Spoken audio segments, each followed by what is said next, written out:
ఈరోజు పంచాంగం ప్రకారం ఆషాఢమాసం శుక్లపక్షం పౌర్ణమి అనగా జూలై 10వ తేదీ గురువారం.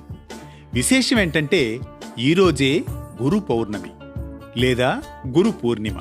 మన భారతీయ సంస్కృతిలో గురు శిష్య పరంపర గొప్పతనాన్ని ప్రతిబింబించే గురు పూర్ణిమ గురించిన ఆంతర్యాలతో విశేషంగా వచ్చేసింది మన పరమార్థం.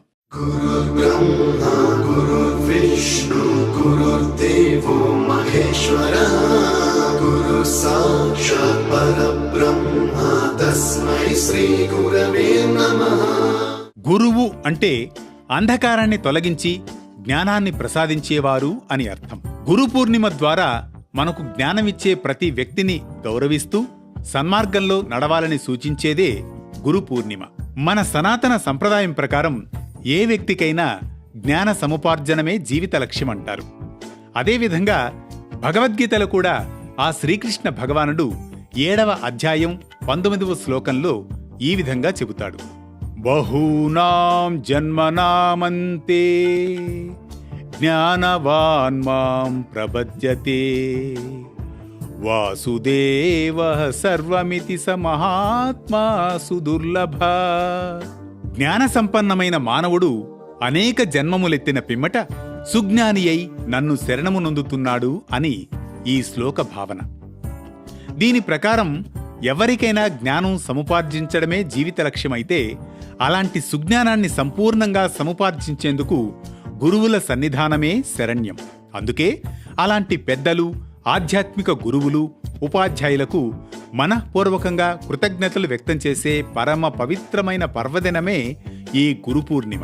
ఈ రోజుననే పరమ గురువైన వేదవ్యాసుడు కూడా జన్మించినందున ఈ రోజును గురు పూర్ణిమ లేదా వ్యాస పూర్ణిమ అని కూడా అంటారు.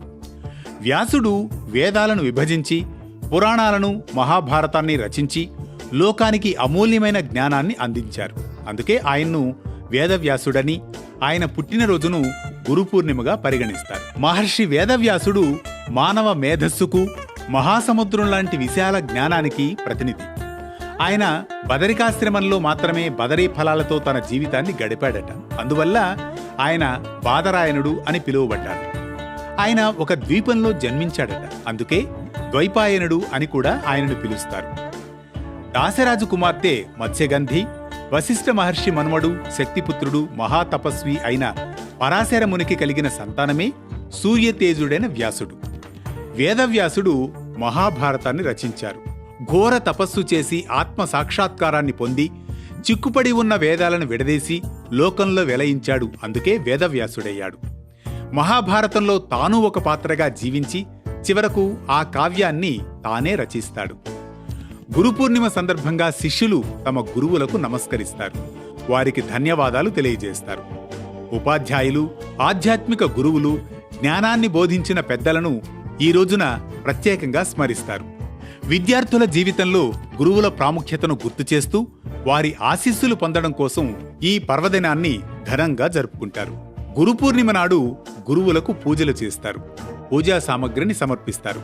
పుస్తకాలు, వేదాలు, గ్రంథాలను పూజిస్తారు. ఈ పర్వదినం శిష్యుడి జీవితంలో ధర్మం, జ్ఞానం, క్రమశిక్షణకు ప్రాధాన్యతను బోధిస్తుంది. గురు పూర్ణిమ రోజు ఉపవాసం ఉండడం, సత్సంగాల్లో పాల్గొనడం, గురువు బోధనల్ని ఆచరించేందుకు ప్రతిజ్ఞ చేయడం సంప్రదాయంగా వస్తోంది. అందుకే అందరం గురుదేవో భవ. మరో విశిష్ట కథనంతో మళ్లీ కలుసుకుందాం. వేటు న్యూస్ పరమార్థంలో.